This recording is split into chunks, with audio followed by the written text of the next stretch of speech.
है, या तो इसके मोटर के फिल्टर ना है, तो या स्विच में दिक्कत है। इस वाले स्विच में। ये तो ताइवान में अच्छा कहाँ से हट गई, मोटर अलग निकाल के जब 12 वोल्ट बैटरी में यहाँ चलाई से लगाए ये लग रहे क्या देखिए तो लगा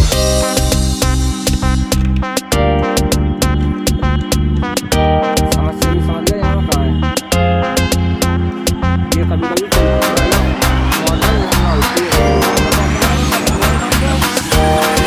या तो जाम हो जाती है, या मोटर की इस सप्लाई पे